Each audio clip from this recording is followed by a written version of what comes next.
Memasuki musim penghujan pasti akan membuat pandangan atau penglihatan seorang supir, seorang pengemudi bisa berkurang. Apalagi kalau hujan itu hujannya lebat ya lur ya. Hujannya lebat pasti pandangan kita akan sangat-sangat berkurang sekali. Nah, di video kali ini saya akan berbagi tips mengemudi di jalan raya kondisi hujan. Assalamualaikum warahmatullahi wabarakatuh. Jumpa lagi bersama Pak D Setio 29.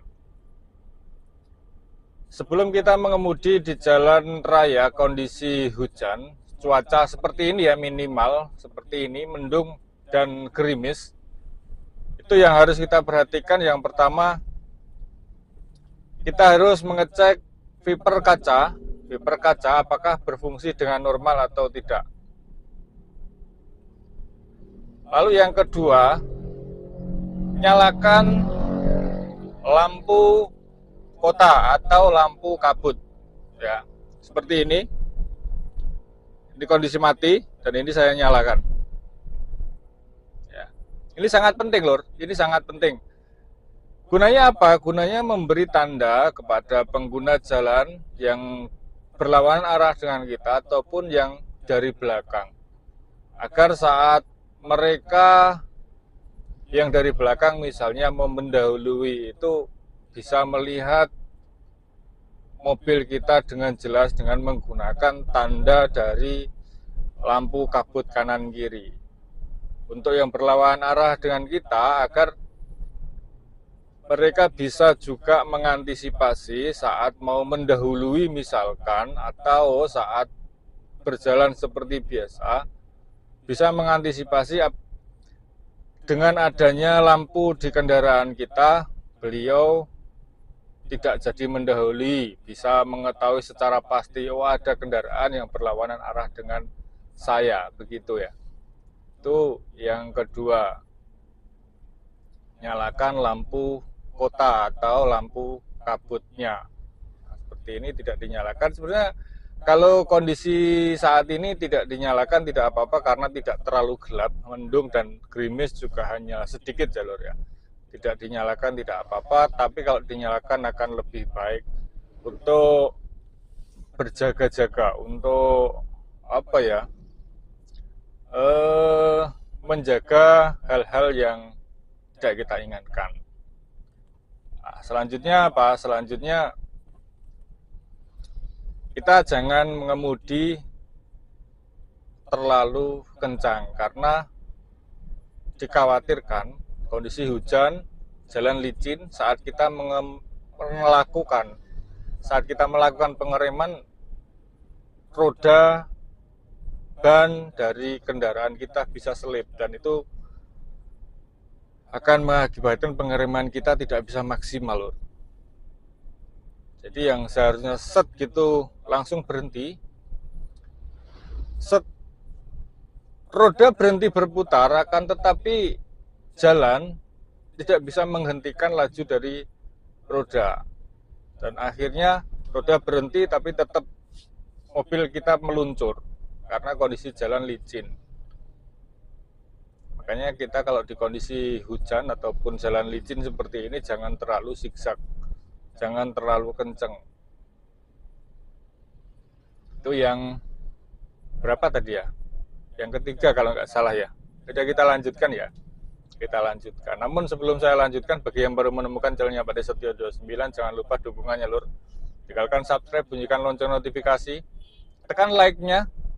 Kritik, saran, pertanyaan silakan tinggalkan di kolom komentar. Ya. Nah, selanjutnya saat kita mendahului di kondisi jalan seperti ini, kita harus betul-betul bisa memperhatikan, apalagi sekarang ini posisinya lagi gerimis ya lor ya, gerimis. Gerimis itu rata-rata pengguna sepeda motor itu melaju sedikit kencang karena takut basah. Apalagi yang tidak memakai jas hujan ya. Dan apalagi kondisi gerimis, pandangan mereka pasti juga terhalang oleh air hujan, tidak bisa maksimal. Walaupun cuma gerimis, tapi pandangan mata ini tetap akan terhalang. Makanya kalau di kondisi seperti ini kita mau mendahului, Kita harus betul-betul memperhitungkan.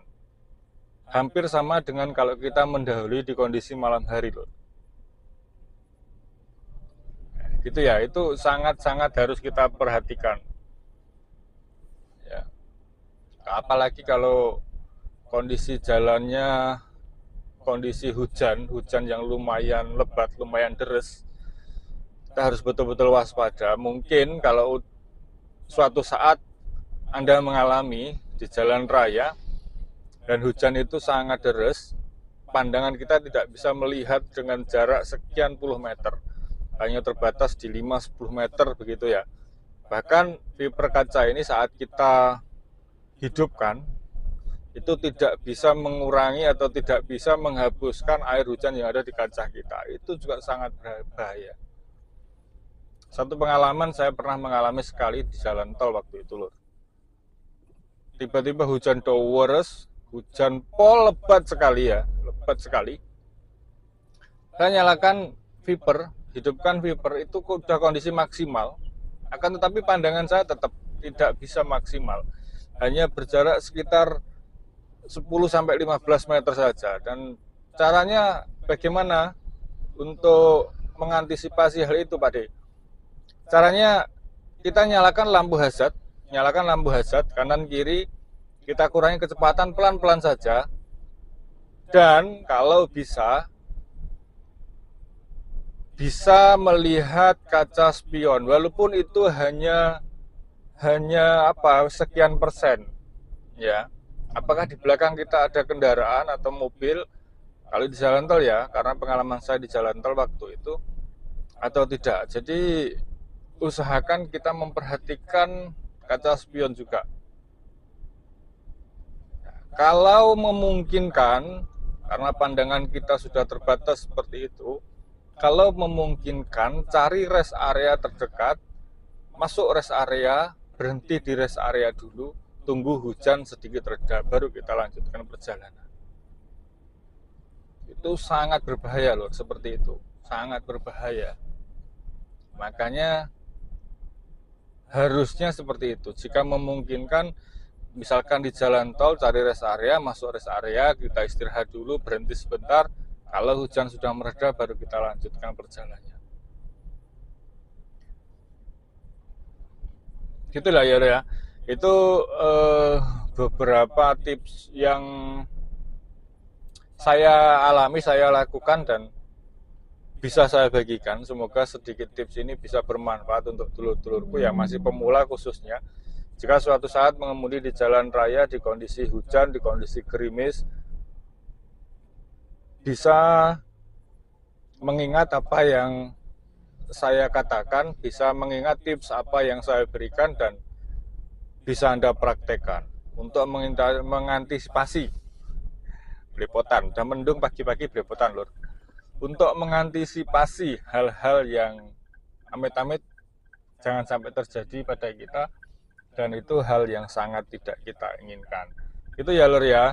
Semoga bermanfaat dan terima kasih bagi saudaraku, dulurku yang selalu mengikuti video-video dari Pak De Setio 29. Tetap semangat. Semoga kita selalu diberi sehat, berkah, barokah. Assalamualaikum warahmatullahi wabarakatuh dan